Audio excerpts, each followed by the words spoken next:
Hello everyone, and welcome to Katharine's Creatures. This is a series we're going to talk a little bit about and touch base upon various mythological beings, and the like pulled from lore worldwide. And I always like to preface by saying I am not a linguist, so if I mispronounce anything, I do apologize in advance.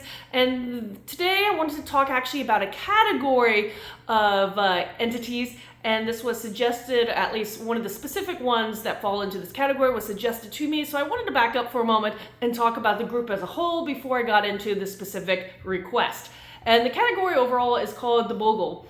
And this was a cluster, again, of creatures and entities believed by the Northumbrian, Cumbrian, and the Scots folklore. They were thought to be either a ghost or some kind of folklore being.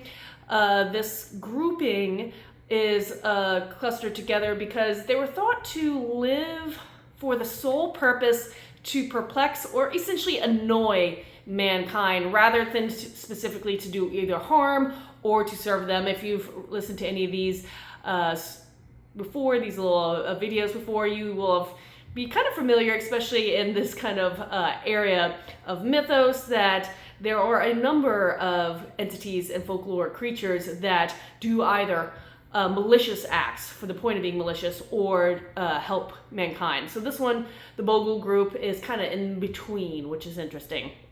Now, beyond that, the recommended Bogle is the Tatty Bogle, and I'll get to him in just a moment.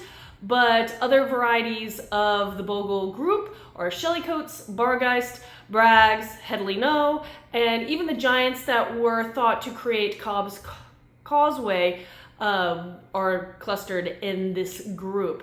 But back to the Tatty Bogle. And the Tatty Bogle is one of the more famed entities in this grouping. He is supposed to be thought to hide himself away in the potato fields and either attack unwary humans or to cause a blight in the potato patch itself. And the other variations and stories associated with Tatty Bogle have been noted to be some kind of entity that frightens small children. And again, if you've listened to my little series before, this may sound familiar, and we'll get to that in just a moment. But pretty much, again, not necessarily doing anything truly malicious, but kind of these annoying and problematic tricks, pranks, and activities. Now, in the Scottish lowlands, by about the 1950s, the word bogle was actually kind of exchanged for the word boogeyman, which here was thought a little different than the boogeyman category I've talked about repeatedly, because in this case, the boogeyman was thought to be some kind of ghost.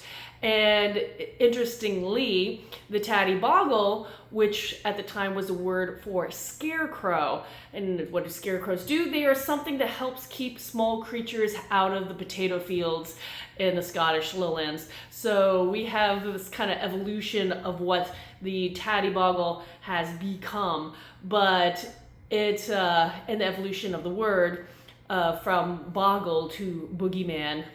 But thought that was kind of interesting. So it goes back to those stories that frighten children. They're all kind of interlinked in some way, shape, or form. So if you have any questions about this or anything else, please post them in the comments below or reach out to me on any of my social media. And until next time, Skål.